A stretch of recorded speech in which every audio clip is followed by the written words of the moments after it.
never ready, Joe. They never ready, Joe. Yeah, action figure, superhero, villain, rapper, killer. This is Samson as he grabs a pillar. This is Moses as he stabs a river. Cause why is it bleeding? Who you beefing? Me and Ace having supper, eating goat meat. Cause it's goat's meeting. Rip it to pieces, then we go vegan. Watch what you tweeting, I can go vegan. The touchline, nigga, been gone. Run it back, what's that? Body bags, whip stamp, money bags, that's the angle. Everything a nigga do monumental. What's the money meant for? Is it chicks? Is it cribs? Is that what you came for? I need my paper big, 8 wheel, 8-4. Audi, Lord of the Rings. Baby, don't go and mess up a good thing. I know just how far you would go for some Jaeger and wings. Probably as far as I go just to win. Your partners is powered when Simbi machine. Niggas will screw their own mans for ka-ching. Just like you let, I take you to the chin. Don't let them get under your skin. They never ready, Joe. They never ready, Joe. They never ready, Joe. They never ready, Joe. They never ready, Joe. Obviously, I had like Itamala, you know, always encouraged me to do something. Like get up and do something. Don't just sit around. You know. Sure. And it always really encouraged me to be active. Sure. Yeah, well, so even for me to decide, you know, as a kid to play cricket, to play rugby, you know, do cross country, poetry, you know, Sure. I did all those things because I was a very enthusiastic young kid. You know, I always felt like, Joe, if I'm not doing these things, what am I really doing? Sure. You know? Yeah. So I needed to do that. And, you know, the older you get, the more your habits change, or rather your interests change. Sure. So I remember, but I started playing soccer very late, you know, as opposed to my peers. Sure. It's when I actually made the transition to high school. Sure. I started playing soccer in high school. Yeah. I became really obsessed with it. Yeah. That's how I became good so quickly. Sure. I think it took me like 2 years to really be able to really be good at it. You know?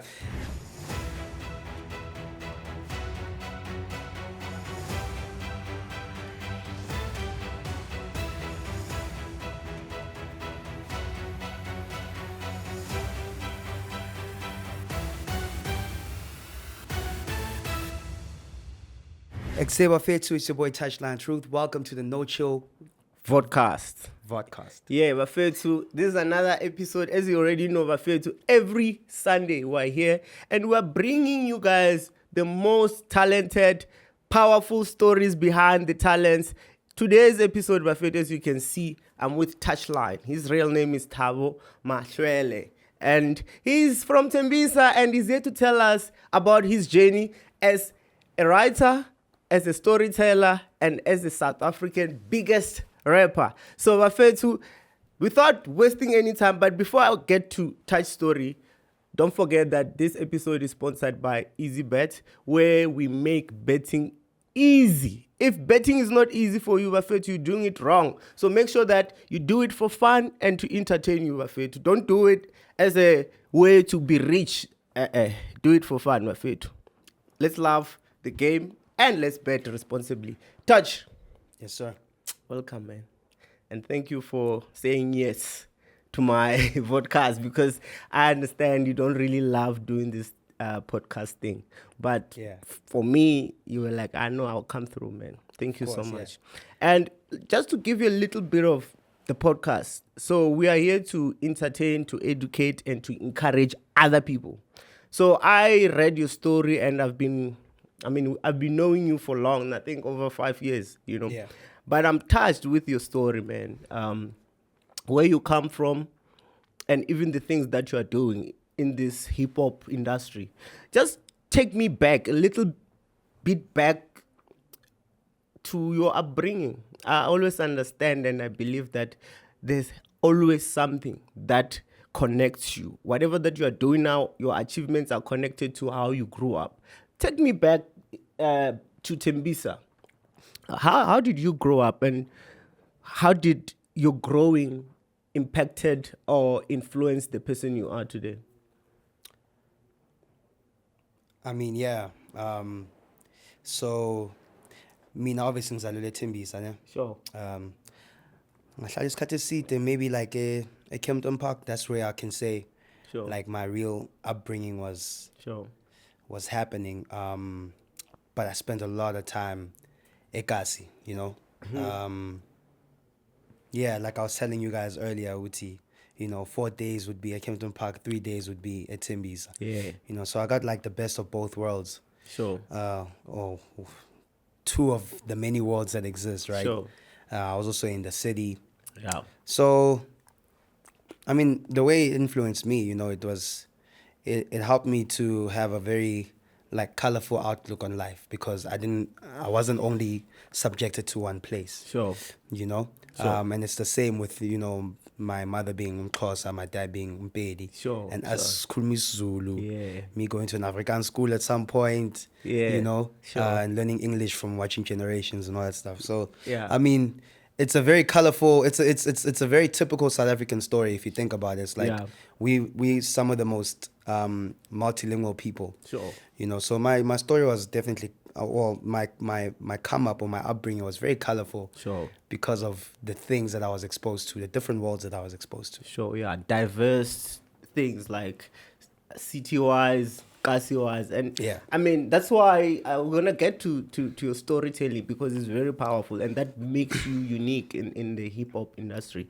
And I understand that obviously when you were young, you used to play football or soccer, and you started with rugby, then you went to soccer, and you become a dancer. It's like there was a lot of things happening there. Tell me about that also, that experience being a rugby player, going to a soccer player, then now becoming a dancer. And then finally you become a rapper and you started rapping around 16, 17. Yeah. Tell me about those moments there. What was happening in your mindset, if you can still remember?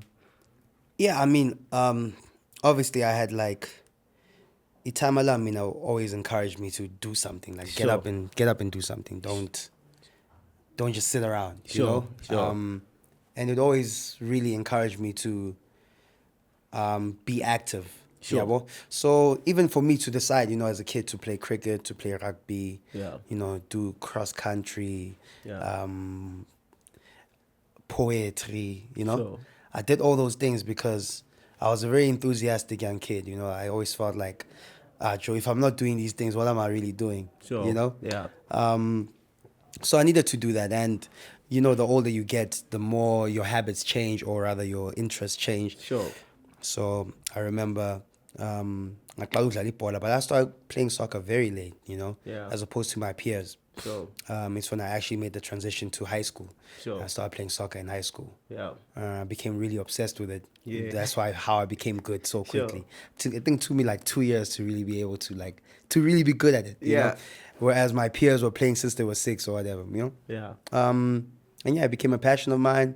At some point I picked up Ukjaiva. Sure.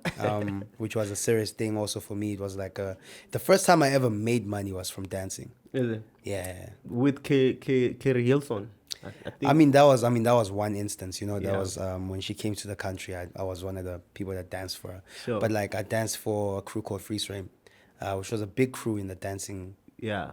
industry, just nationwide, Yeah.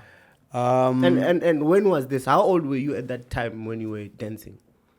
I was like, it's high school, so 16, 17. 16, 17. Yeah, That's yeah. the same time when you started rapping now. Yes, so like, yeah, so 16, 17, I do the dancing thing. 17 years old, I'm like, I'm trying to rap. you Yeah, know? yeah. anything that makes you cool, let's get it. Yeah, You're like, sure. I'm trying to do that now. So, I started doing that at around 17 years old. Yeah. And yeah, I never looked back actually. Yeah, and I understand that your the activation of the musical side of you was when you were listening to Kanye through the wire, and it activated the interest in rapping. Tell me about that experience. Yeah, I was obviously way younger then. Yeah. I'm fit like. What was so cool about that song and that you actually got in and it was like, "Ish, I cannot do Before that." we even get to Kanye West, right? Yeah. My first encounter with doing anything that had anything to do with rap, Yeah. it was John Cena. Is it? Right, yeah. I realized, Guti, I cut that part out because it wasn't really a vivid memory. So when Sure. people asked me about it, Yeah. I never remembered it. Sure. But then I remembered this at a time, and I was like, actually, John Cena's the one that got me to take an interest in rap. Because obviously, he's a wrestler, and he goes on stage, he spits like 6 bars. Yeah. And he says some dumb stuff, right? And that's how he trolls his opponents, and he's rapping. Yeah. And I remember my first encounter, I wanted to get the chain, Sure. the actual chain with the lock. Yeah. And have like, the kind of clothes that he was wearing. Yeah. Yeah, well, just from watching him on WWE. Yeah. And yeah, I dabbled in it. I'd write those 6 bars also. Then I'd rap them like in primary school. Sure. Nobody cared, Yeah. And there was this white girl. Yeah. Her name was Nikki Janse van Vieren. Yeah. And You still she was- remember the name? Yeah, I'll never forget Nikki, bro. Because Yeah. she was, I kid you not, bro. Yeah. Nikki was a good rapper. Is it? Very good rapper. Do you know where she is now? I wonder. I'd have to search for her on Facebook or something. Sure. But she was such a remarkable rapper. Yeah. My mind was blown away. Yeah. And I felt like, here I am, a black kid, Yeah. right? And it's important to talk about me being black because rap was a black thing. Yeah, sure. And I was also a boy. Sure. Then comes a girl that's white and she's Yeah. a better rapper than you. And she's Afrikaans, bro. Yeah, and she's using English, of course. She's right? using English. Yeah. And I was like, what happened here? Yeah. Why was she able to do that? Yeah. And I don't know if her brothers were into Eminem or Yeah. whatever. Yeah. But she was really good, bro. She wrote her own lyrics. Sure. And she could rap. Sure. And I think that's when I realized that rap is actually a competitive thing. Sure. From that age, when a white girl was better at me than rapping, and I wasn't taking it seriously, but I was still very competitive, Sure. competitive enough to be like, man, like, why is she better than me? Sure. And then obviously, as like you said, Through the Wire, Yeah. Kanye West. Sure. I don't know. There was something just spiritual about that song. I don't know what it was about it. Sure. Even when I watched the documentary, I remember crying. Is it? Yeah, Like yeah. recently? Yeah, like 2 years ago when it came out or something. I actually cried. Damn. Damn. Damn. And I had a girl at the That's time. deep. I was like, I just cried because of Kanye West. Sure. And it's like the reason I think I cried was because in the documentary, Yeah. they're showing kind of like the making of it. So with the choir, or I don't know what he was going to do with the choir, but Yeah. they were singing it, bro, and it took me back to those years. Emma Flating was at Kempton Park. Sure. Ngirewinda ngepenseli yabo Sure. cassette Sure. yabo Sure. ngidlale via and trying to write down the lyrics. It took me back to where it actually all started for me, Sure. And yeah, I'll always be connected to that song because of that. It's actually the reason why me and you are sitting here today Yeah. Nah, shout in out. a big man. way. Shout out, man. Yeah. And that's inspiring because we get to see the person right now who's current. You're doing great. You just released the song now. Everything is going smooth. But those days are the ones that actually determined today. You understand? So then, yeah, tell me. And you went back and then you started listening to Pro Kid. Now you're coming back to Muzansi. Kanye, obviously, his Kanye is international. But now you were like, no, Pro Kid is doing the most. People like him, rest in peace to him. Yeah. Tell me, how did he also how was his influence into this rapping journey of yours? Pro Kid. Yeah, so it's well documented with Pro Kid was then the actual influence, the big influence, Sure. Sure. Yeah, man, when you just connect Yeah. with somebody. Sure. Yeah, it was that kind of experience. It's like Yeah. I couldn't believe what I was experiencing. And yeah, man, he came along. He was obviously already active by the time I had known him. He was active for a long time. I've seen him a lot of times, but I never caught on. Yeah, Sure. so quite a long guys cutting a friend of mine who was a house head Sure. in high school. His name was Muzi. Yeah. I always mention Muzi because he's I one know of the reasons. Muzi. Not him. Oh, not that one. That's Ntwana, Joe. Shout out. He's my boy, but he's way younger than me. Is he? When we were in high school, there was this guy who was a house head. His name is Muzi. And I can't remember what he was walking past his class. We're in the same class, and we were lining up. Sure. And he was playing a song by Pro Kid called Tolerate. Sure. Right? But now I'm hearing the song in the background. Yeah. But he's rapping the lyrics, right? Sure. You know, angazi uyangithola or uzongithola later, right?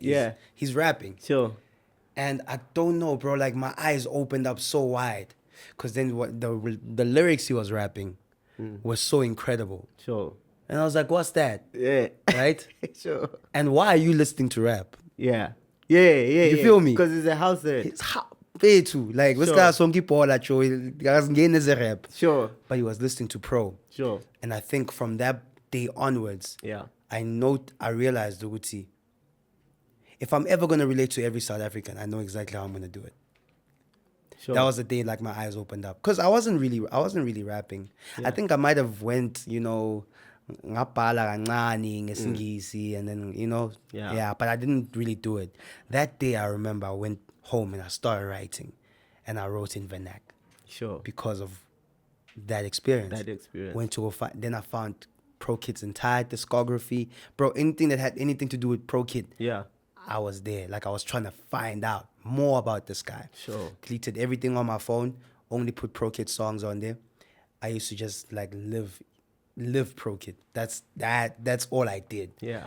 Any other rapper. Yeah. Oh please, no. Don't tell me about anybody else. Bro. Sure. Yeah, I'd even bring him in GOAT debates. Hey, Jay-Z. I'm like, yeah, you do know Pro Kid. Yeah. Yeah. It was that So he deep for me. influenced you to that point where now you start living him. It's like you were living him in a way. Yeah, I kind of like became Pro Kid in my head. Sure. Yeah, I wanted to be like him so much, His stories were just so relatable. Yeah. Sure. And then he's from Soweto, and it's like, understand. You're understanding it. Yeah, Sure. like or Yeah. It wasn't like when I was listening to Kanye or Eminem. Yeah. It's like this guy moves or Sure. And then obviously he was a genius. Sure. So now when you pick up, when you're a fan of something, when you're a fan of a sport, Sure. if you're a fan of soccer, Sure. you can't deny that Ronaldinho or Messi are good, right? They're good. You Yeah. see it, you Yeah. and you understand it because you understand it more because you play soccer, Sure. right? Yeah. And because I was rapping, Yeah. bro, Pro Kid's genius was like so loud. Yeah. Yeah. His genius was very easy to pick up. Sure. If you're a sane person. Sure. If you're loudly blind. But if you're a sane person who's in there, Yeah. bro, like I caught his genius, bro, and I was like borderline obsessed with, And I like, kind of felt like it was something new to you. Do you think there was someone else who was rapping in vernac at that point who made sense? No. Yeah. No. So Till today. But what about you now? No. Obviously, Joe, okay, cool. Yeah. Bakhona abantu abablind, like Yeah. obviously, like Questa is Sure. one of my close guys in the industry too. Yeah. He did a different lane in vernac. It wasn't Sure. really a Pro, but he was influenced by Pro too. Is it? So the way he came up, Sure. started doing it like Pro, and then he found his own way. Sure. And his way kind of like became more amplified than the Pro Kid way, like just in terms of commercial success. Sure. Yeah, well. Yeah. But I think I'm assuming Guti, one of his first influences was Pro also. Yeah. He's one of the people that Pro was just one person that understood what he was doing, and he was kind of like called for it because he became the first guy who was doing it like that in vernac. Yeah. Remember, people were rapping in vernac, Sure. but they didn't have the wordplay, they didn't have the flows. Yeah. You understand? Yeah. He was the guy that took American English rap and he made it gassy. So whatever the best rappers were doing, he was the one that was able to translate it into vernac. Sure. And then give it a new identity. Sure. Where that's why all the kids wanted to rap like Pro Kid. Damn. And you happen to be one of them. Yeah, definitely. Sure. Yeah. And fast forward, obviously, now you came across Pro and you listened to him. You went to do a competition. I don't know Which one is this one? the rapping battle. Oh, yes. So, and you yes. won. Yeah. Was it with YFM? Yeah. Sure. Tell us about that. So I pick up the whole pro kid thing, Sure. you know, and I start becoming, yeah, it's what I do now, right? Yeah. I don't even study anymore. Now I'm just writing lyrics, right? Sure. Trying to get better, Sure. trying to get better. And then obviously I hear that there's this YFM show. Sure. This before Season Scoop. Yeah. Right, this YFM show. It's on Thursdays, called Airborne with Bonang Sure. and Genocide. Sure. Right. I'm like, okay, cool. I want to try this. Yeah. I don't know what I did, man. I don't know what I did, bro. But like, I made it to go there. Sure. Yeah, well, Yeah. bro. And this is very early into my rap journey. Sure. I could have been 3 months old. Yeah. Yeah. Everything is happening fast. Yeah. Sure. But because you're optimistic as a kid, right? Yeah. You're like, I'm gonna go do this. Oh, I'm doing this. Sure. You just have this like sense of self belief. Because other people have been rapping for 5 years there. Yeah. Even in my high school. Yeah. Yeah, well, they've been rapping since they were young. Sure. You come there and have confidence of 3 months of rapping. Sure. And you're like, I'm gonna go on a radio show. Yeah. Right? And then I went. And then, you know, I think it was maybe 1 or 2 shows. They kept on calling me back, you know, Yeah. like come and rap again, Yeah. you know. And then the last one, there was like there was a head to head with me and another guy called Riza. He was from Ivory Park. Yeah. Right. I remember Riza. We went on a rap battle, me and him, face to face. Sure. You know, on air. And then I won. You know, I won. And then I remember Riza. I didn't know him, and then he slept at my house that night. Yeah. And you know, cause it was very late. You know, listen to this. It was like Yeah. maybe like 1 a.m., 2 a.m. Sure. Tamadami Feshtas ngada. He was from Ivory Park, which wasn't too far away from where I was. So Akidlada and then Ayendlini. And yeah, man, I actually won a rap competition, and it was like I was like 3 months into it. Yeah. You know, so that said something to me. Sure. I think it might have said something to my parents too. It's like, okay, what's that? Exactly. You know? Yeah. Yeah, but there's a whole story about like after that. It's like, no, what are you doing? Exactly. Doing this rap yeah, thing? because I wanted to also understand, because now, I mean, I understand that your father used to actually push you to play football, you know, because he was also a soccer fan. So, Yeah. but now you changed this. Now you're doing music, you know, and also they're expecting you to become someone a provider in the family. Of course, yeah. You know, and also there's a story attached to that also that you shared it, where you had an accident when you were going to a job interview. Yeah. Because your parents were arguing about you and music, and now finding Where a are you job. finding all this stuff, bro? It's so crazy. No, Yeah. man, I do my own research. You understand? You do really well research. Your research is really good. No, thanks, Because man. what you say, a lot of things that you mentioned, bro, are not things that I mentioned a lot. Yeah. So I might have mentioned them on one other platform. Yeah. That's crazy. Sure. So I want to understand now, because obviously at that point now you find this new passion of yours. You have to deal with the parents. Obviously you have to respect them and to do what they want you to do. At the Yeah. same time, you found your passion. It's something within you crying, do this. But now at the end of the day, you still have to be a child at home. And you were going to an interview, had an accident. What happened? What happened in your mind? What signal did you get out of all that? Yeah. Yeah. Interesting story is Guti. Maybe like 2 weeks ago, Sure. my mother brought it up for the first time. Is it? Yeah, I was having lunch with her and my little sister. Sure. And then she just mentioned it. She was like, that was the last day I ever said, Tao must go find a job. Yeah. You know? And it was the last day Is she it? ever said that. Yeah. You know? Sure. Because that was like such a crazy experience. So obviously, you know, Vitu, black boy child, black household. Sure. You know, things are rough, obviously, you can imagine. So, you know, the parents have an argument. Sure. My dad being the logical one, my mother just emotional, says, like, this guy must go find a job. It's like, yeah, cool. Yeah. But this opportunity that I had found is so far away from, like, where I live, Sure. and it's a call center job. Sure. And you you make 2.5. Sure. And then you have to rely on commission. Exactly. My mother wasn't trying to hear all that, bro. She's like, yeah. Sharp. You're going there, Sure. right? And my dad is like, doesn't make sense, right? The You know, money is small. Far. it's far, right? Yeah. Probably like two or three taxis, 2 taxis maybe, right? It's like it doesn't make sense. Sure. But you see, like, I think like the whole family was just desperate. Yeah. You know, like it was during the toughest seasons, and we had been experiencing this long tough season as a family. A good 10 years of like when Pirates wasn't winning a trophy for 10 years. Yeah. Sure. It was like, it was bad. Sure. You know, and then the old lady vele, you know, we driving home. I can't remember where we're coming from. It's me, my father, and my mom. You know, and this big argument breaks out, right, between them because of this whole 2.5 go to Cresta thing from Kempton Park. Sure. She's ridiculous, right? Yeah, it's too much. You know,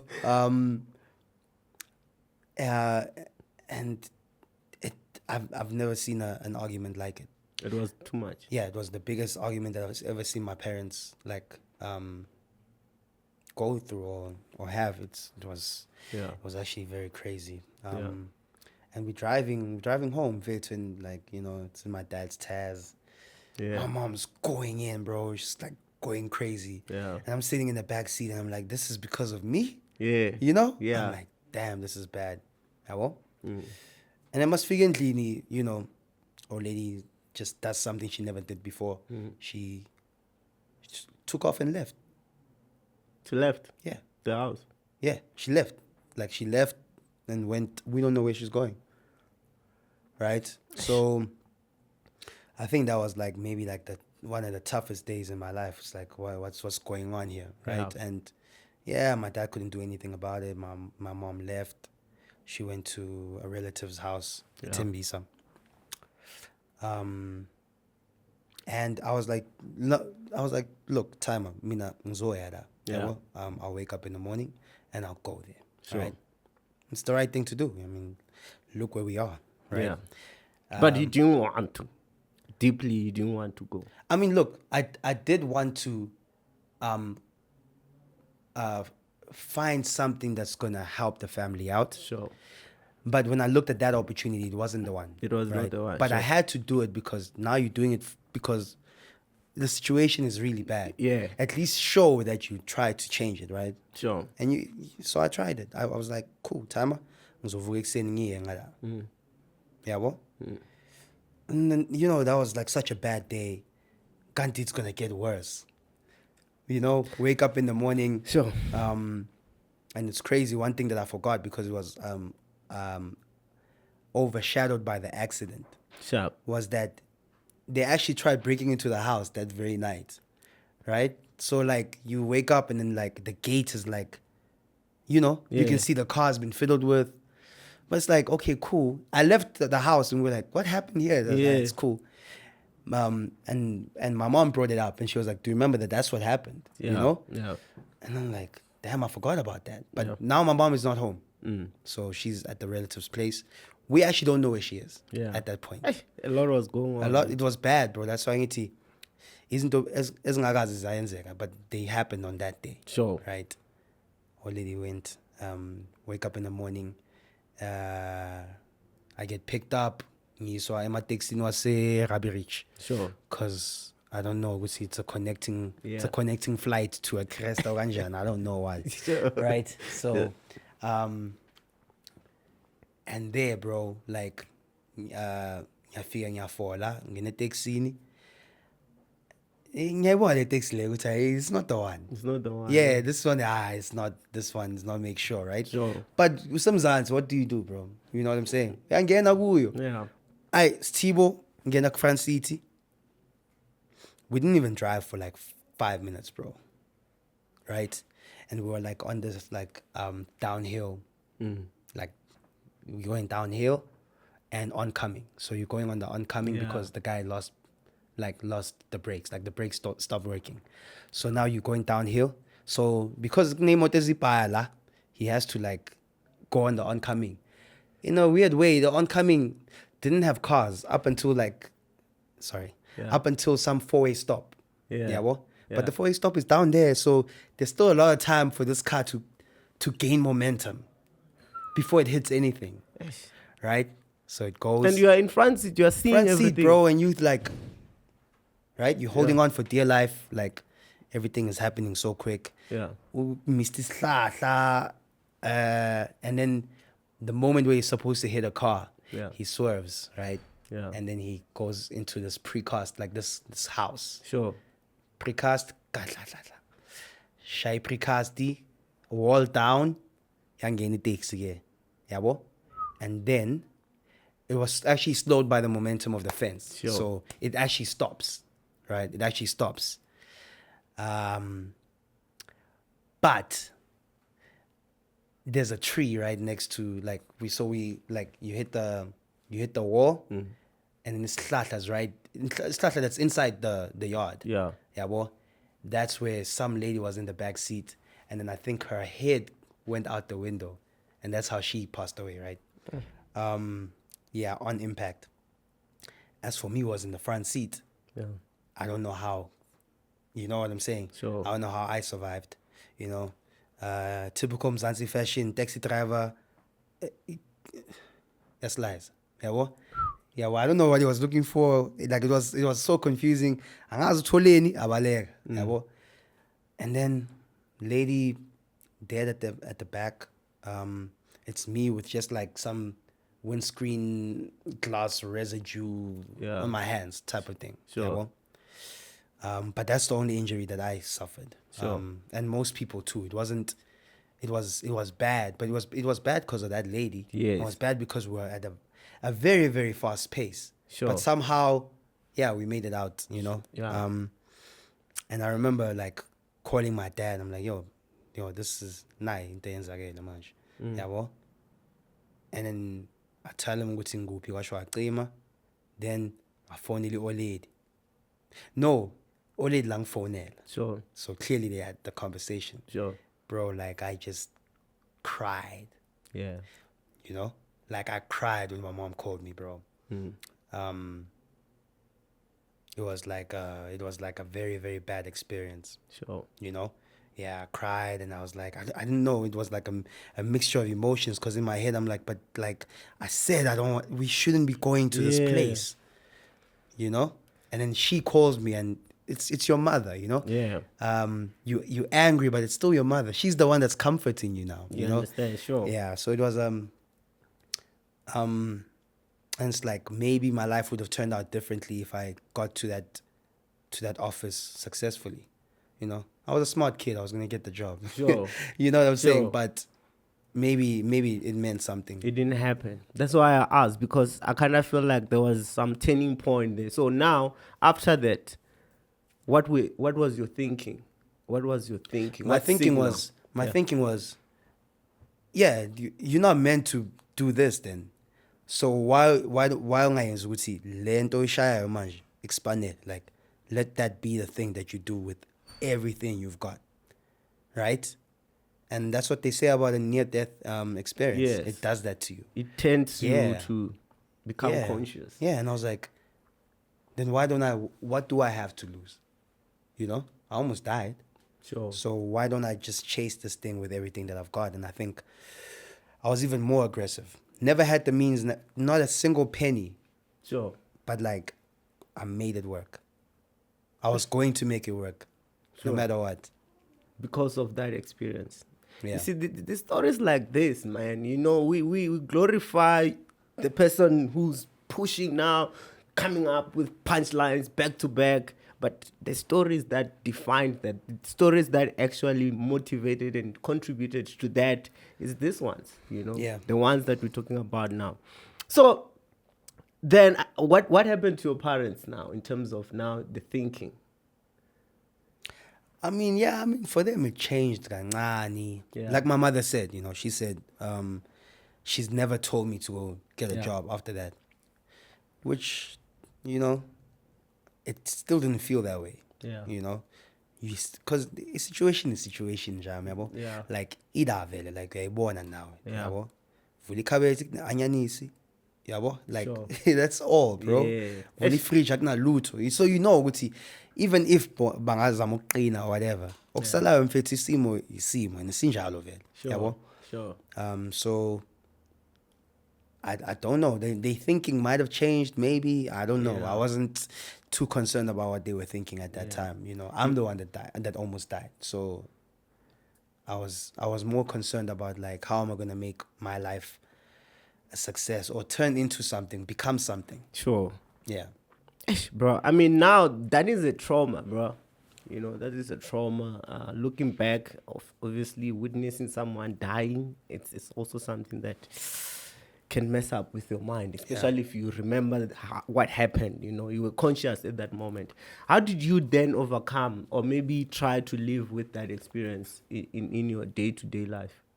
Just to balance the trauma or even overcome it and just to forget about it? Or is it part of your movement right now? Do you think about that thing and say, you know what? No. Angicabangi leyo nto leyo. You know, like I said, it's a story that I'll also like sometimes forget. Sure. You know? Yeah. I think also the brain has this remarkable way of pushing back the things that you don't want to think about. Sure. But that's trauma. That's trauma. It stays with you. Exactly. Yeah. You know? Yeah. Maybe until you see something that triggers it and you're like, snap, I went through this. Yeah, you know? exactly. Yeah. But like you have to put it behind you.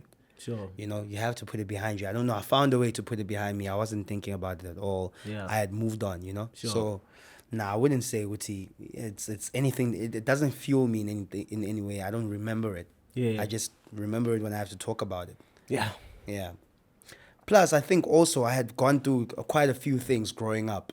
Sure. That was, no, they weren't similar to that, but they were, you know, low rough accidents, you know, got attacked by dogs when I was coming from soccer, hospitalized for like weeks, you know, walked on crutches.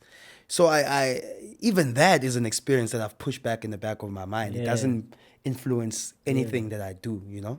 Yeah.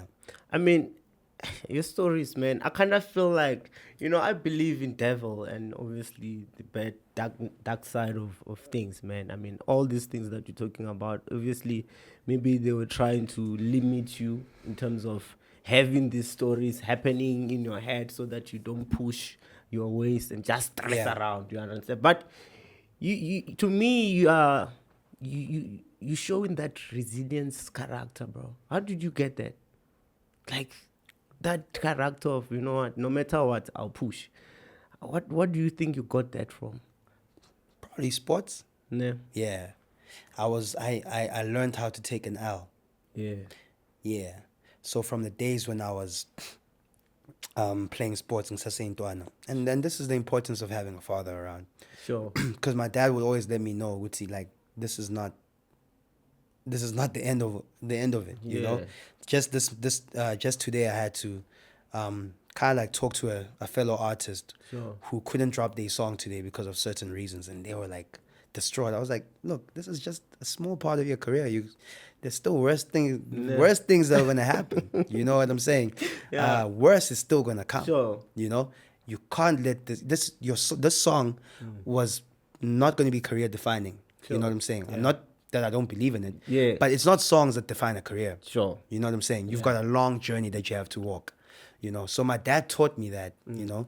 Ukuthi yo, ntwana, okay, niluzile. Because, you know, you'd come back home, you'd cry. Yeah. Because nidliwa, right? And time I was like, yo, that's not the most important thing. Winning is not the most important thing. Sure. Right? You pick yourself up and you try again tomorrow. Sure. So I kind of I took that and it was like, I used it everywhere, bro. Soccer, dancing, rap. Yeah. You have to take the L. Take the L. It makes you better tomorrow. Sure. Like, always. Talking about worse things, you know, I mean, obviously in your music career, obviously as you coming, like upcoming, obviously you had some challenges. Do you recall any challenge that you think it's the most common challenge to the upcoming artist? If there's any, how did you overcome it, or how did you get to balance it into a way that you just keep resistance. Because some people, they give up, man. Especially in hip hop. Hip hop is it's one industry that it's not easy. To be honest, it's not easy for you to get to a point where you are. Yeah. I'm sure you've taken so many else, but Yeah. you had to push until you are here. What challenges do you think are most common when you are upcoming? You know, I don't know if this is the challenge, but getting heard, or getting an opportunity to be heard and seen, Sure. is the most difficult thing. Sure. For a person, umuntu ongaziwe, Yeah. or like ongaziwa, Sure. to be heard Yeah. and seen for the first time Sure. is the most difficult thing you're ever going to experience. For No Chill to be able to hear you Yeah. and see you, it's going to be very difficult. That's why niggas come to you in the club, Sure. and they wanna make sure you see them and you hear them. Yeah. Yo, bro, you know what? Yo, man, I'm a rapper too. Yeah. I rap. Please Sure. check out my stuff, or can I rap for you right now? Sure. Because that's the whole game, is to be seen and heard. Sure. And the opportunity doesn't exist, right? Necessarily for you to be seen and heard. Sure. And then even when you do get seen and heard, you have to be so good that that person is going to take interest in you, right? So it's so difficult, and that's why I've tried to share my platform with a lot of the guys that I believed needed to be seen and heard, right? Sure. Because I understand, and I'd even tell them, I'm like, Dwana, the hardest thing is ukuthi umuntu akuzwe. Acabanga ukuthi yazi le blind le. Sure. I'm gonna put him on my playlist. Sure. It's the most difficult thing, bro. And remember, we're trying to do it for millions of people, right? Sure. You know, Yeah. like mina sengwatholile my streams, I millions of streams. Sure. Right. What's happening with that friend of mine that's also an artist? That maybe he's only hitting like 5,000 streams in a year. Sure. Type of thing. Sure. When they compare their numbers with our numbers, it's like, when am I gonna get there? Sure. But it's like, you don't know when you're gonna get there. Sure. You know what I'm saying? Yeah. And nobody can tell you There's no guarantee. whether you're gonna get there or not, Sure. or even how to get there. I can coach you on like this how I did it, but you'll never know how to truly get there.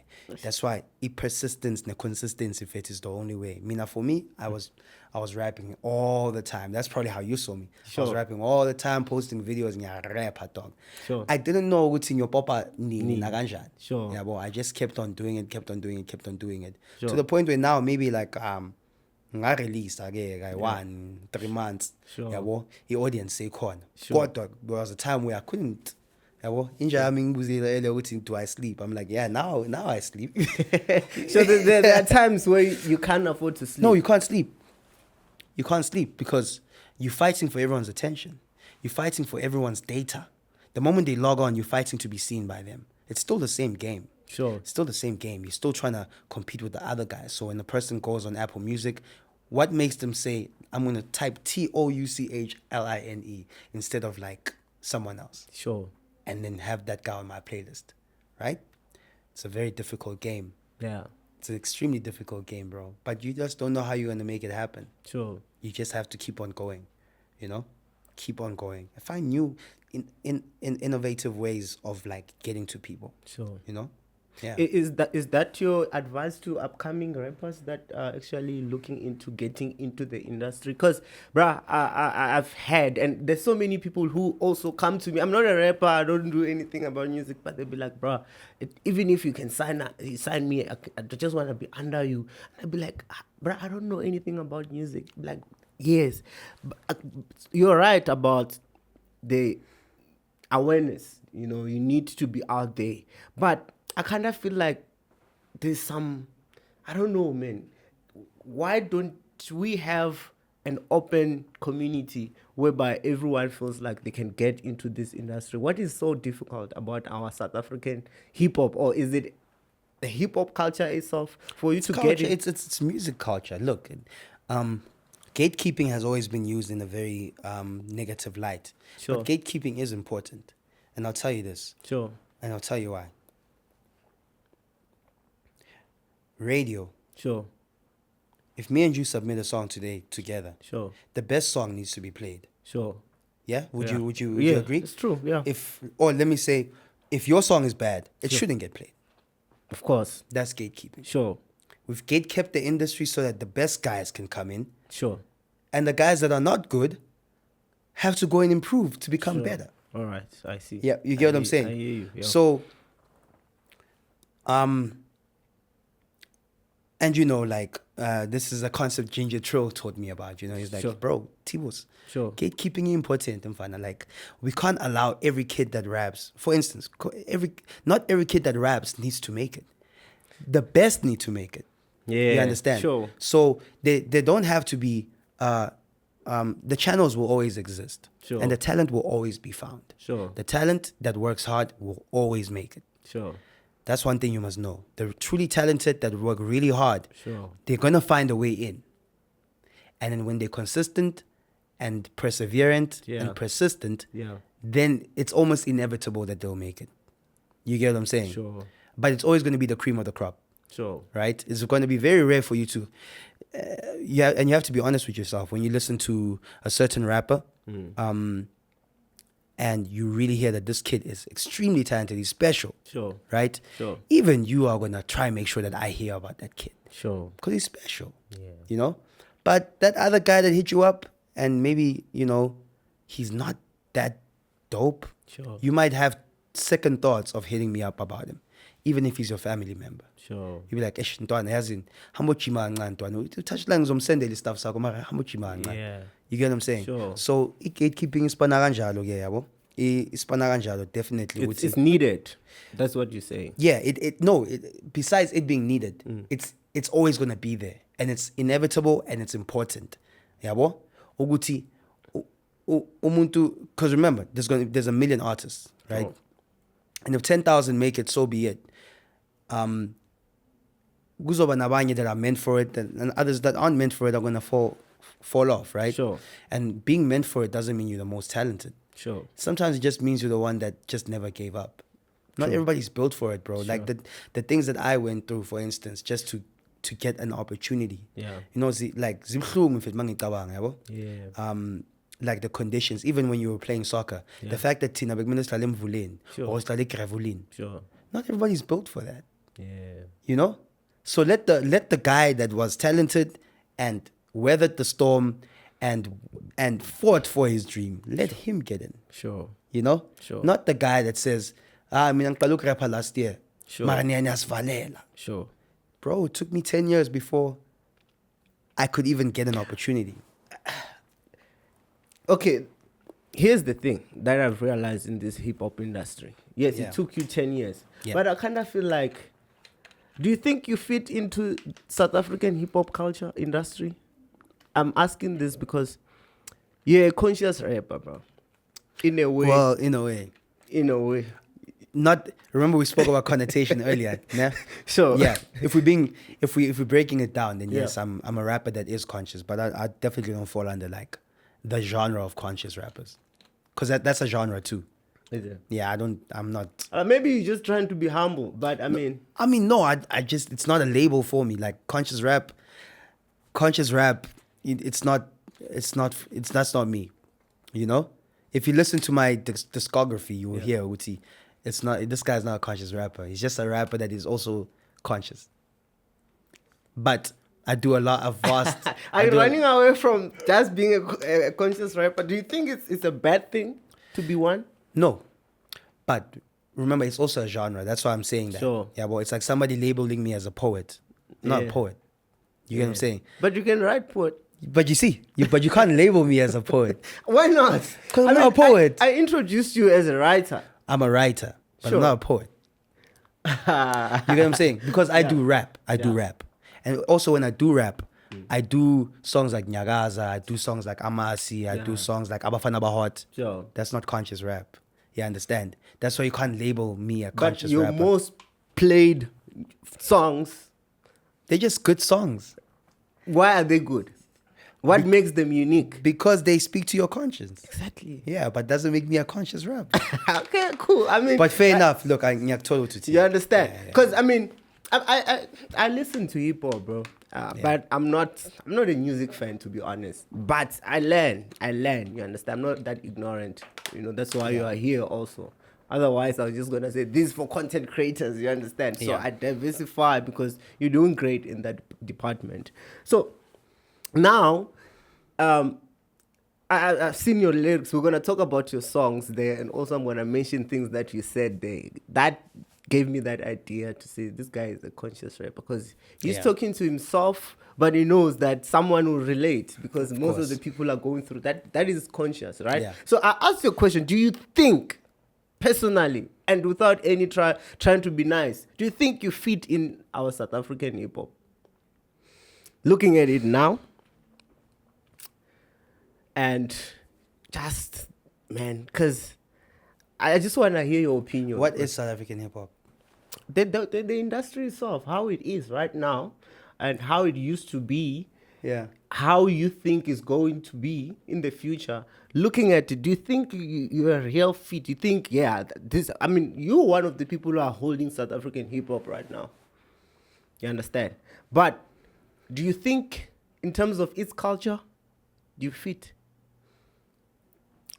Extremely difficult question, Jam. Yeah, no, I understand. That can, sometimes I have to ask these difficult questions because they open up to some thinking. I'll say this: I'd be very wrong to think that I'm not appreciated as a South African hip hop guy. Sure. I'm very much appreciated by Sure. like a lot of people that obviously I meet a lot of people that are influenced by the music. Sure. It's many people, bro. Like Sure. I speak, they DM me all the time. Sure. They're streaming me obviously. Sure. I think when I wrote "Say It to Yourself," I was very frustrated in terms of how I felt like the industry itself is not, or like my peers, Yeah. they didn't really embrace me as much, Sure. right? Sure. And you think they would embrace like somebody that's like me in a way. If Sure. you think about it, like it's Yeah. like, oh, the guy that sounds like he can push this rap thing forward. Sure. That's the guy we're gonna protect, right? Sure. I never got that. I never really got opportunities or a hand Sure. to say, yo, pull up. Yeah, If yeah. you look at me closely, Yeah. there are guys that I'm giving that hand, and Exactly, I take yeah, people on sure. tour with me. Like I take people to shows with me. Sure. And I'm not even at the top of like the maybe like the most booked artist or the guys Sure. with the biggest booking fees. Sure, sure. Yeah, I'm booked, but I don't have that fee, right? Sure. Yeah. And with the little that I have, I'll put someone on, pay them, So I know that it can be done. Sure. I had to see for myself, through myself, like it can be Yeah. done, right? I never really, and that's why on that song I say, am I entitled for feeling that way? Entitled for feeling like someone should be leading the way. Sure. Because I never felt like the OGs this side maybe saw the need to really come out and protect like let me not say young talent, but me necessarily. Sure. Yeah, sure. Yeah, I never felt like I'm loved to that extent. Yeah. And that's okay. You gotta find your own way. Like it's not a problem for me. Yeah. Right. So I don't think it's a matter of fitting into the industry itself. I do feel like the best way for people to appreciate it is if it the same way I had to leave Tembisa for Tembisa to embrace me. Yeah. I think it is that time right now Yeah. to leave Mzansi. That's what I was getting to, and the question was actually directed to that because I even me, I'm not a big into hip hop, but I can see. You understand? So now I ask myself, so in Mzansi, is it because people don't appreciate hip hop? I mean, I'm talking about people who listens now, Yeah. not within the industry, or what? Because man, you're giving us Kendrick Lamar type of hip hop in essay, and that's something that we should embrace. You understand? Yeah. So that's why I asked, do you think you fit here? Because what you're giving us, it's beyond what the whole South African hip hop is giving. You understand? Yeah, but like it's not a it's a situation of our industry is very small, right? So you'll see there's gonna be many genres that won't make it, like to the or in the at the same scale as like other genres, right? Sure. For instance, probably our biggest genres are gospel, piano, house. Now 3-step is probably one out there, Afro soul. Sure. Yeah, well, Sure. hip hop doesn't really fall in as one of like the biggest genres if you think about it. So you take that and you give it like, okay, cool. Hip hop maybe owns like 5 to 10% of the industry, and even there's different kind of acts. Sure. You know, there's a guy like me, there's a guy like the other guys, the other guys. Now you gotta give this guy, or Sitimbisa, Sure. rapper Ngeveneki, Sure. and then sometimes you rapper, you know, Conscious, whatever. You gotta give him a career too. He needs to have a career. Sure. Then there's that guy that has to have to, but the pie is already so small, you know. Like when I speak about the pie, I'm just speaking about hip hop existing in the South African music industry. Sure. It's just with some of the biggest stars are hip hop guys, so it makes it look like it's a big pie. Sure. But if you think about it, it isn't, small. right? Because it can't consistently compete with the other genres. Yeah. Hip hop can't consistently compete with gospel. Exactly. It's just not gonna happen. Even my piano. Yeah. Yeah, I mean, piano is more of a new thing. Yeah. But yes, it doesn't compete in the piano like that, right? And it's because the hip hop industry itself is underdeveloped. You understand? So there were some things that were not done properly, and it was not finished. But it wasn't for anybody to know how to do them properly, because it's a very young genre, and especially in this country, it's a genre that really popped in 2014, 2015, 2016, 2017, 2018. It kind of like started becoming shaky. That's 4 years, you know. I mean, what kid can you trust that's 4 years old? You know what I'm saying? And not to say Gucci, like our OGs didn't build it to what it became. I'm just saying at the height of hip hop, it was very young, and even before the height, it was a very young genre.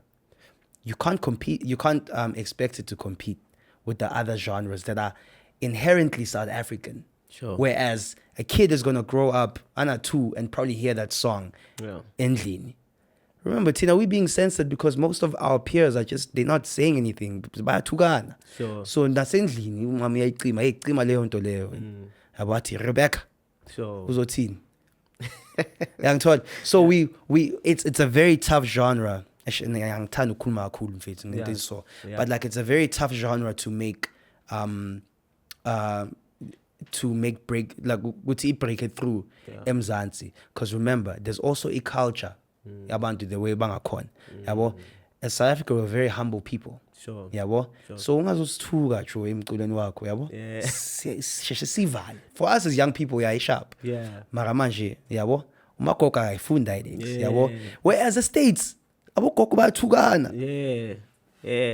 Yeah, understand? Yeah. Like abogogo base States bayashayana, but like bayalo bona. Like, have you ever seen your grandma like fighting another no, but the States you're gonna see a video of a grandma fighting another grandma. You're like, hi, and pulling out a knife too, and saying, "Yo, Jones, go fish my cat." She's like, "Hi, boy, go in this palm." Yeah, well, so like, that thing doesn't exist. Bro. So understand what's the culture of how we are. That's why gospel, we're a very religious nation. Yeah. So gospel is obviously gonna, and it's also a predominantly Nguni nation, like in a sense of isiZulu nesXhosa, like they form part of like the, you know, even the content. Yeah, SABC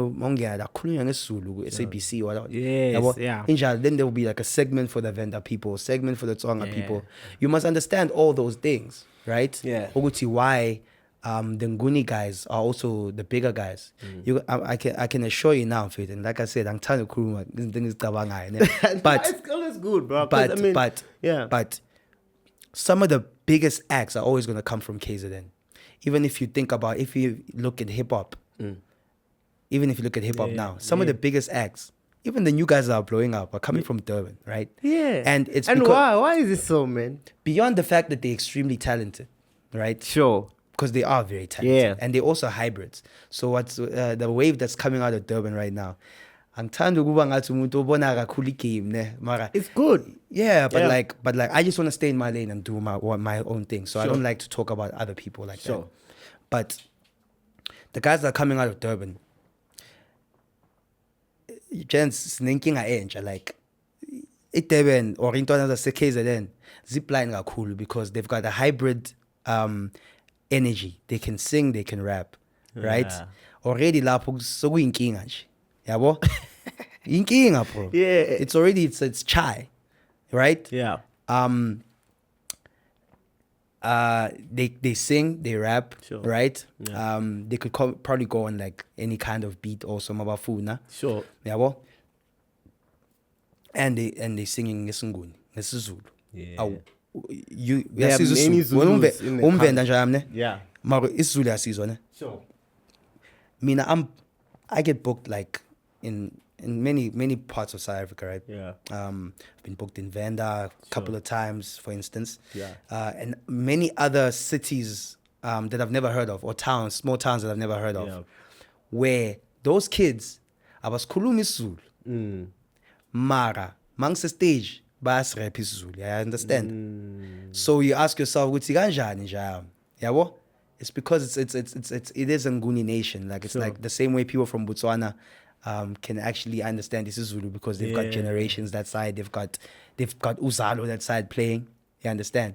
So we live in that kind of industry. So the KZN guys, like the advantage is there. Nami, like a big part of my success is because Bengrepang is Zulu. So I'm also benefiting from the culture of South Africa, basically. But I kind of feel like Zulus are dominating in any industry, even in film or soapies that we watch. I mean, it's them, and because there are many too, and they're supportive also. Let's not forget that. You know? Yeah, so they have, they definitely have a culture of like helping each other out. So, mina mangize Jozi, okay, ntwana leya yase-KZN, yo apply ntwana also ploma nam until you find your feet. You get me? They've got that thing. And why don't we have things like this as other cultures like Venda and Pedi, you know? And I don't know. It's a huge thing. I wouldn't be able to tell you, my dad. Yeah, I know. Yeah, I don't even tough know. One. Yeah, it's tough one. You as an independent artist, rapper, why did you choose that lane? Which lane? To be independent.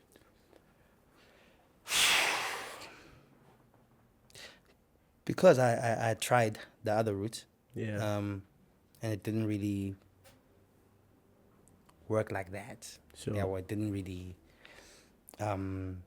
give me lento living eating. Sure. This was cut less, Sure. Obviously grateful for whatever Do opportunities you and think platforms. you were limited in a way? Not limited, but maybe not prioritized. Maybe not, for how great I see myself or how good how remarkable my talent is. Yeah. I was treated as though, let me not say treated as though, but like, I wasn't given that thing. You're going I don't know, special fun. Like, Sure. say, temple and Sure. so prioritize. Sure. So, bigmilang tunin indawo yami nendlela yami, yabo. Sure. Yeah, so I had to be the guy that believes that I'm the greatest, and then put my, shout out to Easybets, but I bet on myself, young Todd. Oh, okay. Like 100%, like I bet on myself, like from the beginning. Yeah. I had to believe with your Touchline, you've got something that South Africa needs, so you're gonna have to put up everything that you have for this thing to work and for the whole of South Africa to hear it. Sure. So I backed myself from that from a long time ago. And what challenges does it come with? I mean, I'm asking this because I kind of feel like it's what a lot of upcoming people are considering, but they don't know what it comes with. So maybe if you can just share some of the things that being an independent artist or rapper comes with. Maybe it will give them that awareness just so that they prepare themselves for such things. Yeah, I mean, obviously, I think the first thing that you're going to see is the financial implications of being independent, right? Sure. That's like being an entrepreneur as opposed to having a job. So consider that a person that is signed is a person that is employed. Sure. Just as an example. Ne? Sure. Bangathi mina ngithi employed. But that's how it is. But if you think about it, as an independent guy, you put it all up for yourself. Sure. Yeah, well? Yeah. You're the guy that takes the knock. Sure. Right. I mean, I've put up so much money that I've lost, for instance, just to make this thing work. Like, I want to 20,000, go shoot a video, then they ghost, yabo? Yeah. And it's your money, yabo? Intentional. So, as an independent artist, those are the things that you're looking at, right? The financial implications. You shoot the videos, you get the studio, there's so much. Yeah, man. Like, I everything can that imagine. that a major label should be handling. You're handling it. Yabo? So it's difficult. Yeah. But at least there's growth potential. Yeah, well, you can actually build it to become anything that you want it to be. Sure. Based on your hard work and how consistent you're going to be. Yeah. So that's the big difference. But in my challenge up by and like, and maybe certain connections that you might not have that a major label would have. Yeah. You know, maybe you can't get played on radio. Yeah. You know, bang no kile mina sinin. Nizamuk. Totally playlisting. Yeah. You know, it's like, it is what it is, bro. Those are things that you put yourself in danger of or in risk of Sure. by being independent. Sure. But just like an entrepreneur, you know, it's either you take your 15K salary, right? Or you build a 20K business, Yeah. right? Probably keep 5,000 for yourself, and Sure. 15K does everything else that needs to be done. You know, Yeah. it's just the place that you find yourself in. It's not a very easy journey. Yeah. But I mean, I'm settled into it, so it's been years. Yeah, sure. Yeah, years settled And into it. it also has its own advantages. A lot of advantages. Yeah, let's also talk about those ones. Mina mangithi ngifuna ukudropa ingoma vandag, ngukudisa wena ngizoyidropa vandag. Ayikho umuntu uzongitshela. Ayikho umuntu uzothi, yo man, what's that? Yeah. Like, take that off. Sure. You know what I'm saying? Yeah. Like, yeah, there's nice. Yeah, it's a lot of freedom. There's a lot of freedom of movement. You're in charge of like the finances that come in. Sure. You know, nobody has a piece of any pie. Sharp. You know, that you're building for yourself. You know what I'm saying? I mean, financially, once you start doing well as an independent artist, and you can keep the taps running, Sure. you know, it's gonna bear a lot of fruit. You know, and I'm blessed to like I've managed to build a career as an independent artist, as a rap artist in this country. Sure. It's probably the most difficult thing that you can do. You know, it's a marginalized genre. Sure. As much as people think it's a big genre. Yeah. Because of social media, right? Sure. When I'm on the person that you're gonna see on your social media, first person you're gonna see on Instagram, probably listens to hip hop. Sure. Right. Yeah. But that's not a true indication of what's happening in the country at large. You get what I'm saying? Yeah. It's not a hip hop song that you're gonna be hearing just randomly on the street. Sure. It's probably gonna be a Young Kabza the Small or Yeah. yeah. So those kind of things fit to zayidlala irole.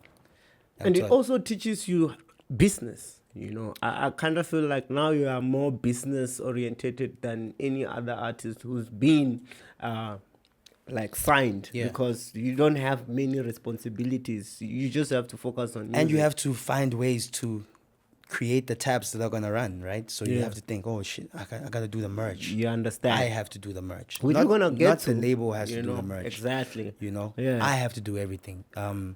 Different streams of income Sure. that you have to create just to keep everything going. Exactly. Yeah. Yeah. So that's one of those are the advantages. It's not bad. And now looking at how social media is playing, you know, even now you can be able to monetize and these kind of things. They're coming as an advantage. Otherwise, with signed, they take some cuts, you know. Yeah. But you already mentioned about the 100% ownership of everything that you gain. So now, I mean, I also found out that you have a diploma in marketing. So Yeah. just tell me how are you applying that knowledge that you've learned? Because I can see you are also a marketer more than just a rapper, you know. Yeah. So tell me, how are you marketing yourself in a way, using that knowledge, and also just to cover the branding also, because it's part of the marketing. Yeah. Yeah. I mean, I can't say ukuthi like ngiyayicabanga yonke into engifundile yabo. Yeah. Isikhathi se-TUT. Sure. I don't know. It's more in my subconscious as opposed to me formulating something and being like, I'm referencing that from what I learned, you know. Sure. But it's more in my subconscious, you know, more from studying the game more than anything, you know. But yes, the marketing aspect of it, from encwadini, but it's probably 10%, 20%. Sure. You know what I'm saying? The other 80 is really like the school of life. You need to know what Sure, you know. sure. It's like I couldn't have turned myself into a marketable brand.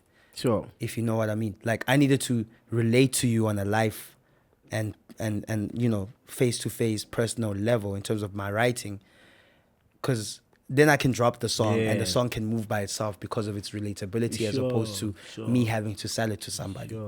Sure. Yeah, I understand. So what you're saying, you focus more on the content and less on marketing because you know a good song will promote itself. Yes, 100%.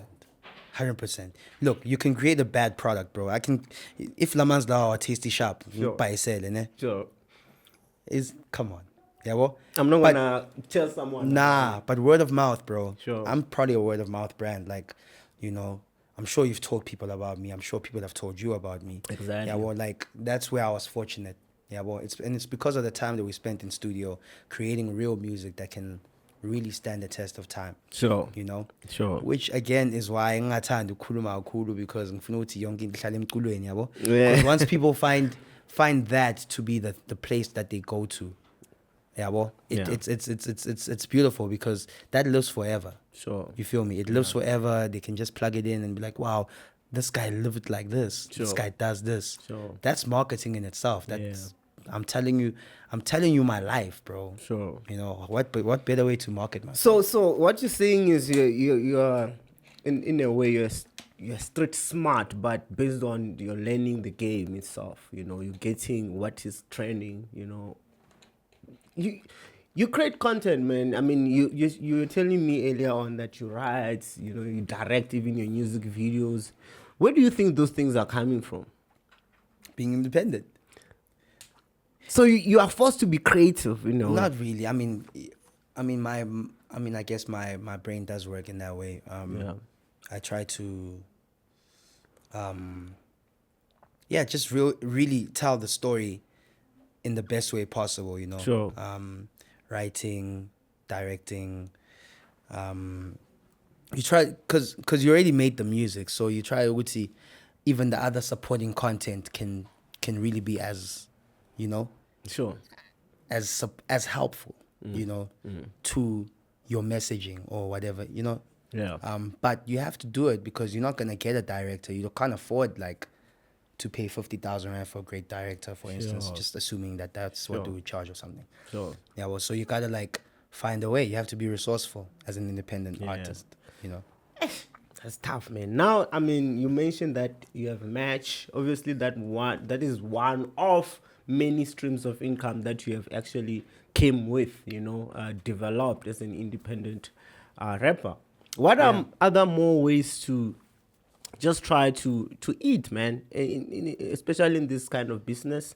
Like, obviously, there's streams, you know, there's bookings. What are other things that as an independent rapper or artist or just an independent person in any kind of business that you can think of, looking at the way things are now in terms of social media and all these things that are available for us? Yeah. Yeah. I mean, definitely, like you said, the bookings, streams, sure, YouTube, sure, the merch, sure, doing your own shows, sure. Yeah, well, sure. When you do your own shows, man, that's like, it's big risks that you take, sure, and hope for returns, sure. But it is a stream of income, sure, you know. Sure. Yeah, but dog, those are the main things you can look at, you know. Sure. Those really and just monetize your brand in a sense, Yoguti. Create experiences for people and products for people. So by experiences, I mean the shows. You know what I'm saying? Yeah. Monga Shai Shoyaga Touchline, you've created an experience. You know, that's an asset of your brand. Like if I call it the Touchline Touchdown, for instance, or the Boys in the Hood tour, I've created an asset. Yeah. You know, into that I don't have to do it every time. I can do it again next year. But people know that's a Touchline asset. Exactly. Create products, create merch, create, you know, kepi, keeper, my hoodie. Create that. And then find other things to attach your brand. Okay, brands also work with artists. So, you know, social media helps with that because, you know, that's, you know, getting sponsorship also. Sure. Yeah, man, those are the main things. Like I think artists can look at in terms of, in fact, even as an upcoming artist, bro, what creating merch, mfana, like, bro, like your friends are gonna buy that stuff. Yeah. You know, Sure. that's the first way of making money. You know, really get your friends to buy that stuff because they do, Joe. People do support. Yeah. You know, so I've but give them a reason to believe. You know? Yeah. Be really good at what you do. Yeah. Yeah. Yeah. That's the selling point there. Selling point. Let's get to for me, I feel like maybe I might be wrong. I think best of the best, I will always have me. Would you agree to that? Of Yeah. course, you have dropped so many songs, man. Yeah. But I'll always have me. Tell me about it, man. Because there's some questions that I have and I took from the lyrics. I just try to understand. You mentioned also that I put flowers on passenger seat. What Yeah. message are you trying to portray out there? What did you mean? What is it? I mean, that's me painting a picture of me fighting for love, you know? But that's an actual event. You put the flowers in the passenger seat, you drive, you know? Yeah. You hit the highway at maximum speed. Sure. I off ramp, I turn left on your street. I pull up with a letter that I want you to read. Sure. You know, it's just Who are you talking to? about or to. Okay, obviously it's about you, right? It's about someone else. It's about me and someone else. Because remember, I'm fighting for love, right? Sure. Yeah, so it's about me and someone else. But it's not, I mean, I wasn't really like aiming at like speaking to someone. Yeah. I was just telling people about like an experience of mine. I'll always have me. Yeah. So even though you can go fight for that love, the one person that you're gonna rest assured. This has is nothing gonna- to do with the industry. No, not as much. I mean, it has everything to do with everything that's happening in life, because no matter what industry you're in, no matter what's happening in your life, the constant is gonna remain. Uti, you always gonna have you to fall back on. You know, there's no, you can't rely on me as much as you need to rely on yourself. Sure. You know, and you are the one person that needs to. And I can't say you are the one person that cares the most about you. Sure. You're the one person that needs to care the most about you, because Sure. we generally care more about others than we care about ourselves. You know, we care more about like you know, we'd rather I'd rather treat you right Sure. than to actually treat myself right. Sure. Right. Yeah. I'm like, damn, this guy needs this, and then I will overlook Yeah. my own, you know, Sure. well-being. Sure. And that's what they mean when they speak about pouring from an empty cup. It's like you've given so much to other people. But I always have me is just to say, easy bet on yourself, bro. Yeah. You know, like really, really bet on yourself. Sure. You know, and it's probably a similar messaging to say to yourself, you know. But you have to understand, Uti, if you don't put yourself at the top and of the world's priority list. Yeah. You know, your Yeah. family's priority list. If you don't put yourself at the top, nobody's gonna put you there. Yeah. You know? Nobody's gonna care more about you than you should. You get what I'm saying? You see, that's why I mean, you're a conscious rapper. That's what I mean, because everything is drawn from you. That's what you are actually saying right now. I don't know. Is there anyone from the side there who have a question? Because I might, you know, this is what we mix. They give me a break a little bit and just ask Yeah. something, you know, especially if anyone has a question from you guys. Any question that you want to. Just one question, eh? Sure. The name Touchline. Yeah. How did it come about, and why Touchline? And you also had a truth after Touchline. Yeah. Why is that? That's a good question, Dumi. Shout out. I appreciate the truth question because nobody ever asked that one. You know, they're like, yeah, touchline, ganjan. Sure. Yeah. Ikamus Tiwo Tabo. So Tabo Touch, Ikasi, and then played soccer. Did the whole Bingi wing avele. Played by the touchline, and then I was like, yeah, Mangpala, I'm gonna touch people with my lines. I was very young. And that was it, you know? Sure. And the truth thing, to be honest, I never wanted to have like a surname like Touchline Truth or whatever, but I couldn't just have the name Touchline on social media, mainly because some lady from the States is Touchline on Twitter. Oh. And I asked her, can I please have the name? She's like, nah, I'm Foon. I was like, yo, Loco Colo. And I'm like, dude, now you're always going to be tagged. Yeah. She's like, I don't care. You get what I'm saying? She's like, I'm just not going to give you the name. Yo, all right, cool. So I had to find something else, Touchline Truth. Yeah. Yeah, that's why So it has to do with football. Now, it has nothing to do with... It started with football. It started with Touch, my name being Touch. And me not being able to call myself Touch. So Because that was my nickname, Touch. Okay. Yeah. And why Touch? Why Touch? Is it coming from Tabo? Or? Yeah. Okay. Exactly. And then the line... Nasipole is a touch. So it's like Tabo Touch or Tibo Touch. Sure. It can't be Tibo Touch. So this thing is not the rapping name. Like it was not derived from... Nah, but you see, I rationalized it. Yeah, sure. When I came up with it, I was like, oh yeah, this is why this name makes sense. Sure. I remember making an announcement on Facebook as a kid, guys, special announcement at 6. Then I changed my name. I was like, my name is officially Touchline. You were so professional, bro. Imagine just announcing that you're changing the name. And that time I had 0 listeners. Nobody cares. Nobody cares, Nah, bro. But you're like, yo, I'm like, I treated myself as a brand from way back. Yeah. So shout out Dumi for that question. JB, do you have any question that side? My question would be, since we speaking on that conscious type of rap, right? Yeah. It takes a lot to be conscious. Sure. One has to be learned, right? Yeah. So 2 questions basically, like, do you read books? Are you a person who actually reads a lot of books to know certain things, and do you put that in your music? And what type of setting do you feel like you best write in? Like, are you a type of person who just goes to the studio like, you know what, I'm just gonna do this thing, I'm just gonna hit it from the jump? Or do you have like a diary? What's the best setting for you? Yeah. As such? With the books thing, no, I'm not the biggest reader out there, I've always struggled with finding time, making time rather, to switch the world off and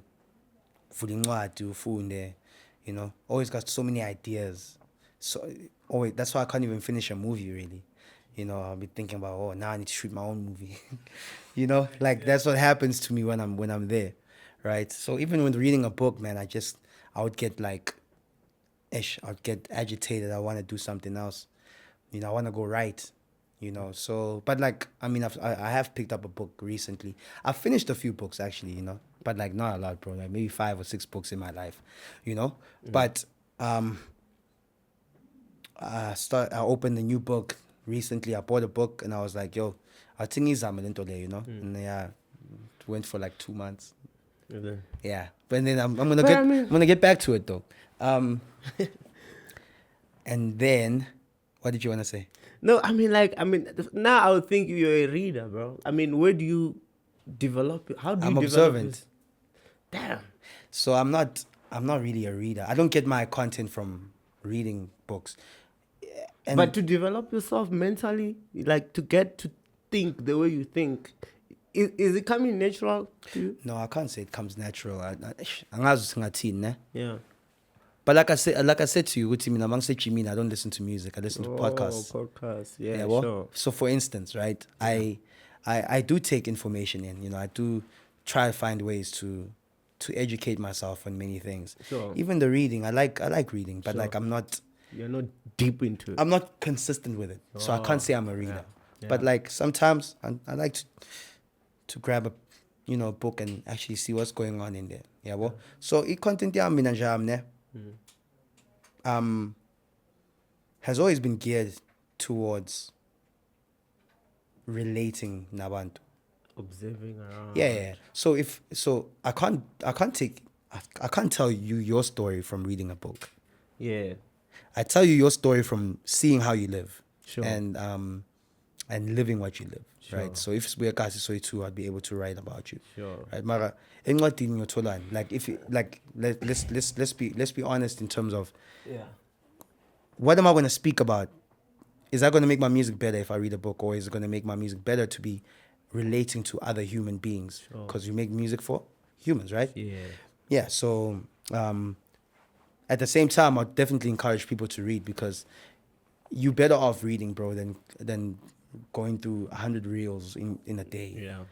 You know, you definitely are better off reading. You're better off switching off social media and doing something really constructive with your time. Sure. You know, Sure. and then your second question, nah? Yeah, you see, like in the same way that I'm not a reader, I don't have like a preferred setting. Yeah, I understand. I don't have a preferred time to do it. It's really off of inspiration. Like Sure. I can write at any point. You know, I'm trying to be more disciplined in terms of how much I write now. You know, but there's no setting. You know, I can write at home. I can write in studio. I cannot write.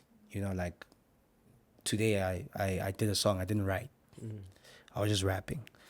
And then when I'm at home, I obviously have to write because I can't record immediately. So the setting differs, you know. Sometimes you go to a studio session, good goele, so you have to go outside to write. Sometimes you're in that same session, you don't write because the ideas are just flowing. And you're just like, yo, switch on the mic, yeah. Sure.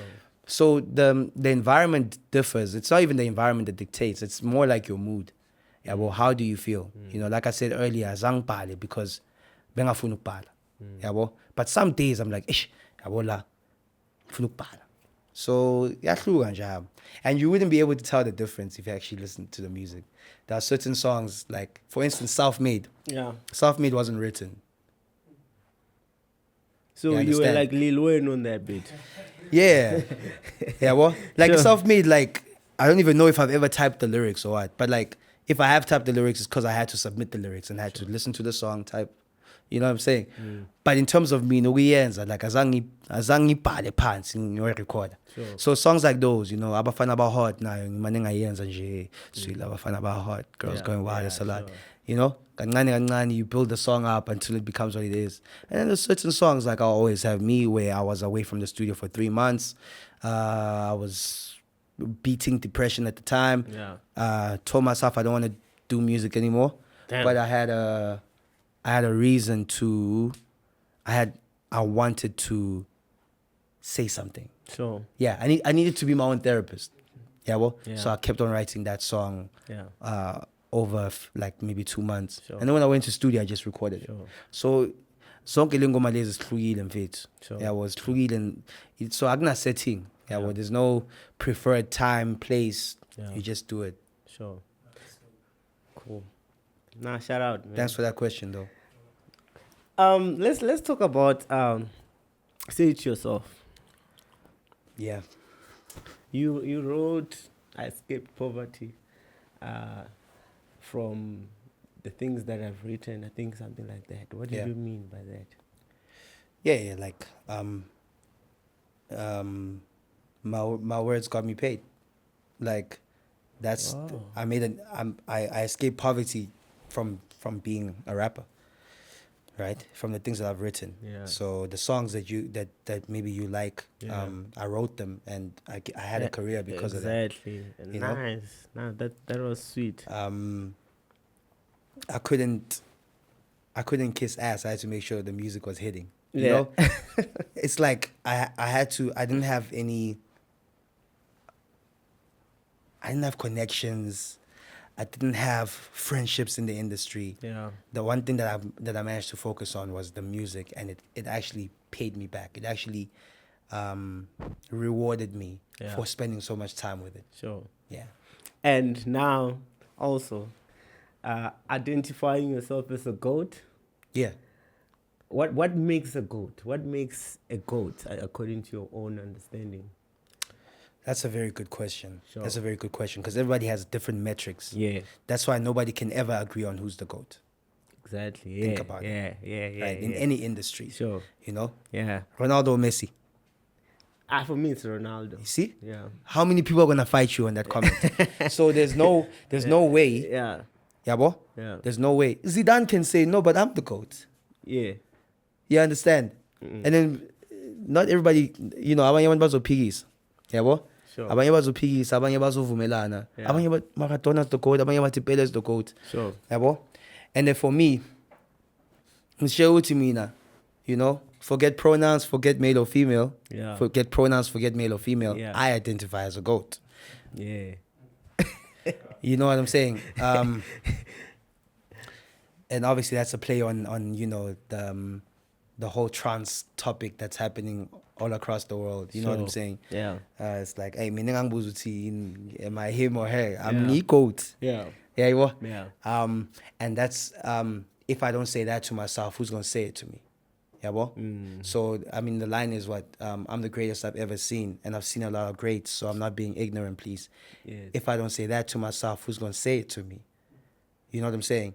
And the whole concept of say it to yourself is, you are what you say you are, right?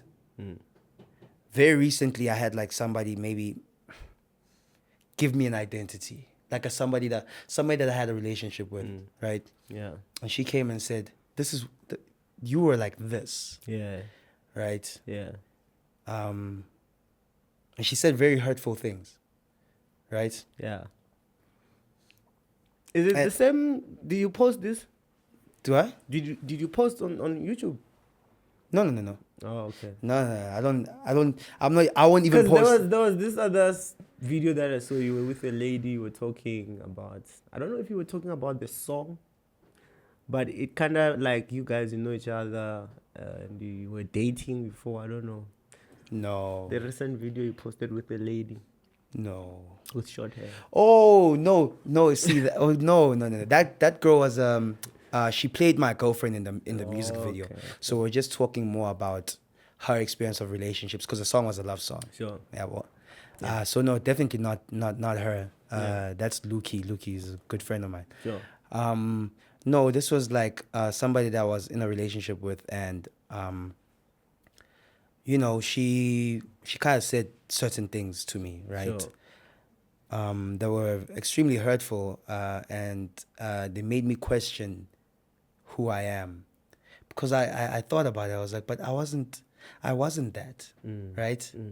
I was like, I wasn't what you're saying I was. I remember the sacrifices I made, even though they weren't, they didn't seem like Yeah. enough for you. Sure. But I remember what it took for me to make those sacrifices. You understand? Sure. So when she said that to me, when she said those things to me, I started believing her. Yeah. Ish. You understand? I started believing her, and I looked at myself as that, as that. And I was like, but my parents didn't raise that. I didn't work so hard to become that. There's no way I'm that. And I had to, I mean, obviously the song was written way before that. Yeah. But just to give you a context of why you need to say it to yourself, because then if you don't tell yourself who you are, people will give you an identity. Sure. And you can't move on that identity that people give you, because then I wouldn't be able to say something in a song that's gonna help a kid or stop a kid from killing himself. Yeah. Because I've never seen myself as a person that can influence that kid.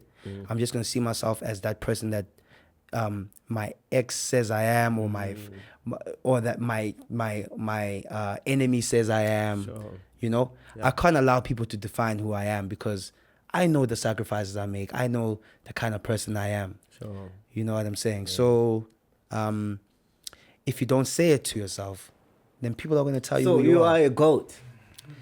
You telling yourself Yes. that. So you don't need anyone to say it. No. At this point, you don't need anybody to say it, because there are people that will be like, yeah, Touchline is a goat, right? Yeah. Because for them, they've never heard anything like it. They've never experienced anything like it. You know? I mean, a pro kid is my goat. It's not going to be your goat. Yeah. I understand. Maybe you didn't experience him. KO. Somehow you sound like KO. Do people tell you about that when you're Not as much. Not as much as maybe the Pro Kid thing. yeah. Is it?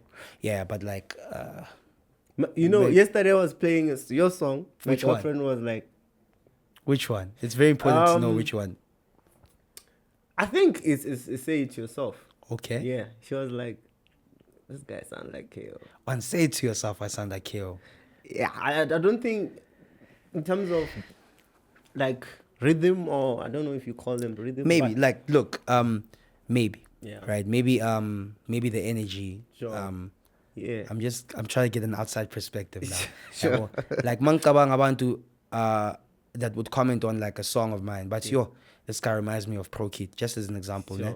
sure. It would even be on a song where I'm rapping in English, 100%. I didn't touch vernac. Sure. If you listen to Say It To Yourself, there's a few words in vernac. The most of the song is in English. Sure. But people can still go, yo, this guy reminds me of Pro. Yeah. So maybe sometimes it's not the sound, but maybe the energy.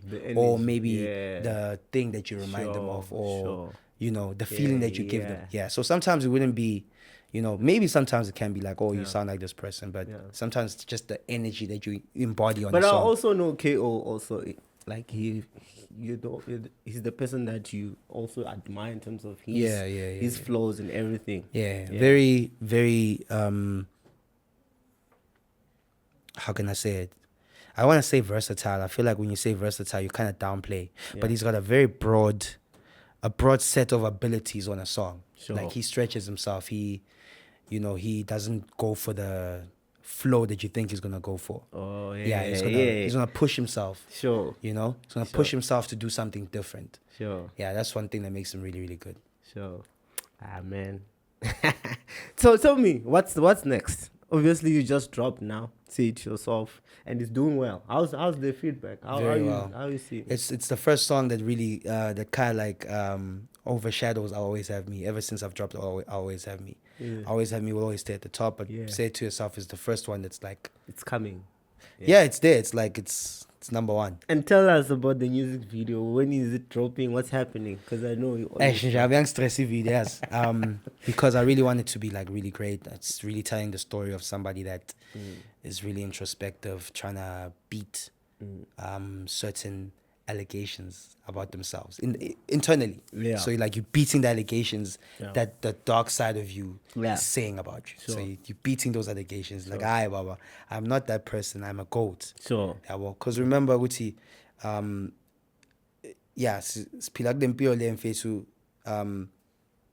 like I said, people give you an identity. Yeah, well, yeah, and you have to kind of fight that thing that's inside you that says you can't make it, you can't win, you know, oh, you trash, oh, you come from this circumstance, oh, your mother hates you, all those things, bro.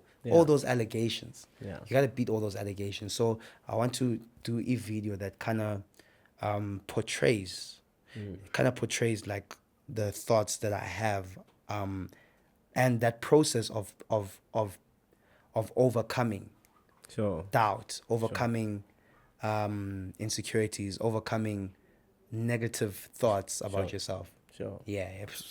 But I can't wait. When are you, do you know when you're gonna drop it? And also, what's your next project, bruh? EP, album, anything huge coming? This is the album year. So I'm gonna drop the album this year. Yeah. And it's gonna be remarkable. Yeah. You know, it's When gonna should be, people expect it? Which you should say it. So I'm that looking at September. Right? Yeah. Yeah, I'm looking at September. Cool. But I'm definitely gonna give people something before that. Just to keep them active. yeah, just so they can hear where I'm at before I drop the album. Yeah. Shout out, man. Yeah, Mafetu. This episode was sponsored by Easybet. Don't forget that, Mafetu. Every time I always remind you, we're here to entertain you, to educate you, and to encourage you, Mafetu. Using the stories of people who are doing great, like Tabo here. What are your last words, man, to the younger you? I'm sure you sing and you do content and you rap for people, right? Yeah. That person there who's watching, who wants to be a rapper, and they just don't know what to know, and they don't know anything. Yeah. Just look at that cam, man, and just talk to that person like you're talking to a younger self, considering all the Yeah, experiences. you want me to look into the cam? Yeah, you're not talking to me, you know. So I'll Yeah. say, yeah, man. I mean, your last words, bro. Like, I mean, not last words. Also, man. Yeah. Come on, man. You make me sound like I'm going out. no, for now. I'm kidding. I'm kidding. Sure. Yeah. I mean, you have to absolutely say it to yourself. You know, Yeah. everything that you believe about yourself, you have to say it. You know, say it. But remember that beyond saying it, you know, confidence doesn't come from constantly telling yourself that you are something. Confidence actually comes from evidence. Sure. So if you do that thing over and over and over again, then you are that thing. And when you walk into a room, you become that thing, and you are that thing. You're confident Yeah. because there's evidence that proves, Guti, you that person, Sure. right? I've probably done 1,000 verses Sure. in my life, so there's evidence that I'm a good rapper. Sure. You know, there's evidence, right? Yeah. And then I take that evidence and it builds the confidence, Sure. right? So there's no fake it till you make it. It's you gotta be it, you know. Yeah. And obviously just be consistent. That's if there's one thing that I could, you know, implore you to do, Joe. Like, you have to remain consistent. You have to do something so many times so you can build that evidence. Sure. You know, do it so many times, like regardless of what's happening. If you wake up and you do something each and every single day, the same way people wake up and they at work at 9 o'clock each and every single day, Monday to Friday, those people are naturally, they always going to be consistent because that's what they do. Yeah. They're more consistent than you, who doesn't see his plans through or her plans through. Yeah. So that consistency is extremely important. And then be persistent, you know. Yeah. On top of being consistent every day of your life, you got to be persistent and perseverant, because tomorrow there might be a situation that makes you feel like, damn, I don't want to continue. Sure. You know. So it's like, what can I say? It's like what Michael Jordan said. You know, it's like, I don't lose, I just run out of time. Sure. You know, it's like when that buzzer hits, I didn't lose, I just didn't have enough time to come back. Sure. You know, so now in the same way, I understand, the moment you quit, you know, then there's no evidence which you tried your best. Sure. You know, if you quit, just you have to do it. I have a feel to Yeah, well. touchline truth. I have a feel to touch. You blessed That's me. tough, actually. Why is that so tough? Like, anyway. You blessed me. You Yeah. blessed me, and I know you didn't just bless me. You blessed so many people. You know, people look up. They're looking at you, Brian. They're inspired. I mean, you had an incident where you went to Durban just to meet your friend. I'm just in closing, and they have the tattoo of your song. Yeah. You know, just to show that you are influencing beyond the cameras, beyond what people are saying. There's some things that are happening, real things that are happening. And shout out for you, man, to you and to everyone who's here behind the scene. Yeah. We appreciate you, man. We appreciate you, man. I think let's also know you know who we're dealing with. I was shocked to see you've got so many awards. Yeah. You know? And look, awards are nothing, bro. They don't really, you know, shout out for having them, but Yeah. they are not what validates that you've made an impact in this world, because that's just one person or a panel of people that decided I'm going to give you that, right? But just the amount of people that were always entertained by your content, always, you know, people that are buying your book right now, seeing the need to probably educate themselves using your story. Exactly. You know, that's important, man. The kind of facets and the kind of facets that you've created where people don't really know. You know, I was shocked to hear what you do for a living. I was like, you do that? Yeah. The same guy that was FaceTiming Cristiano, he does that? You know, so it's very interesting, bro, like how extendable, if that's a word, like as extend, Anjay, I'm like, Sure. you made sure, Guti, you don't stay in one place. Remember, water rises to its own level, right? And you like proof of that. Yeah. You dictate where you end up, and congratulations, bro, Thank you, for being you. Thank you, Afetu. It's man to man, giving each other flowers, you know, Afetu. Trying to inspire you guys. Can we meet next week again, Afetu, on Sunday? Touch. Appreciate you, man. Sharp and job. Thank you so much. Thank you for having me, bro. 360 Studios, shout out to you, JB and the lady. Hi, how are you? Thank you so much, Bafetu. Do me? You can cut it. We meet next week, Bafetu. Thank you so much.